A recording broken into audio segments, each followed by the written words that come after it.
죽은 시체 더미 속에서 희망이 솟구치는 것을 느껴본 적이 있는가? 나치들은 단지 그가 유대인이기 때문에 찾아온 것이다. 그들은 그의 집을 급습해서 그와 가족을 모두 잡아갔다. 그리고는 소떼처럼 몰아서 기차에 태우고 크라우코에 있는 죽음의 수용소로 보냈다. 눈앞에서 가족이 죽어가는 모습을 지켜봐야 했던 그는 밤마다 악몽에 시달렸다.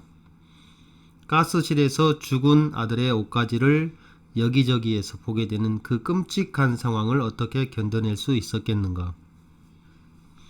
그래도 그는 살아가고 있었다. 어느 날 그는 자신을 둘러싼 악몽 같은 환경을 바라보면서 피할 수 없는 현실에 대항했다. 그는 하루만 더 이런 곳에 머무른다면 분명히 죽을 것 같았다. 그래서 당장 탈출해야 한다고 결심했다. 어떻게 탈출해야 하는지는 모르지만 반드시 해야만 한다는 사실은 알고 있었다.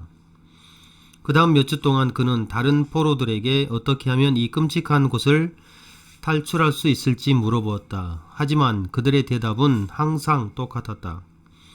바보 같은 짓은 하지마. 탈출은 절대 불가능해. 그런 생각은 자기 영혼을 괴롭힐 뿐이야. 그냥 열심히 일하고 살아남기를 기도하는 수밖에 없어. 그러나 그는 이 현실을 도저히 받아들일 수가 없었다. 그는 꼭 탈출해야 한다는 강박감에 사로잡혔고 어떻게 하면 탈출할 수 있을까? 분명히 방법이 있을 거야. 어떻게 하면 이곳에서 살아나갈 수 있을까 하며 끊임없이 생각했다. 구하면 열릴 것이라는 말이 있다. 그 덕분인지 모르겠지만 그는 마침내 답을 얻었다.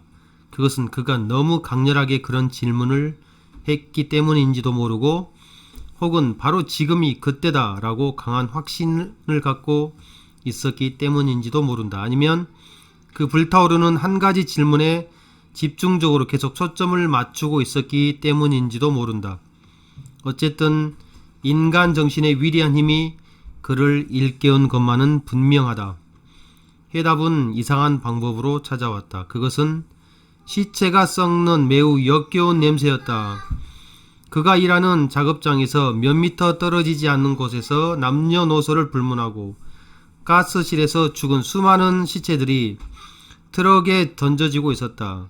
그 시체에서 금리를 빼내고 보석, 옷 등 그들이 가진 모든 것을 벗겨내고 있었다. 스타니슬라브스키 레히는 인간들이 어떻게 저토록 비열하고 파괴적일 수 있을까? 어떻게 신은 저런 악마를 만들어냈을까? 어쩌면 신은 내게 이렇게까지 잔인할 수 있을까? 라고 한탄하는 대신에 어떻게 하면 이 기회를 이용해 탈출할 수 있을까라는 질문을 던지고 즉시 답을 얻어냈다.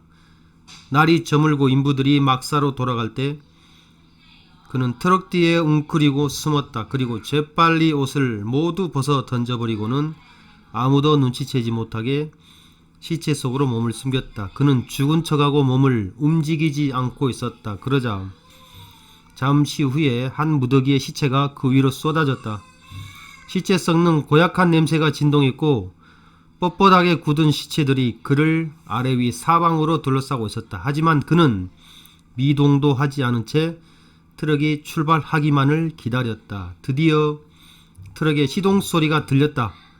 곧이어 트럭이 덜컹거리며 움직이는 것이 느껴졌다.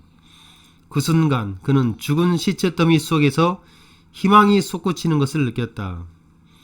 마침내 트럭이 멈추고 수용소 밖에 있는 엄청난 크기의 구덩이 안으로 수십 구의 시체와 레히를 쏟아 부었다. 그 레히는 밤이 될 때까지 그 속에서 기다렸다.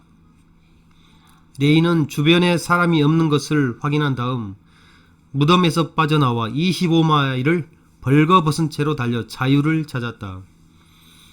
그 집단 수용소에서 최후를 맞이한 수많은 사람들과 스타니슬라브스키 레히의 차이는 무엇이었을까?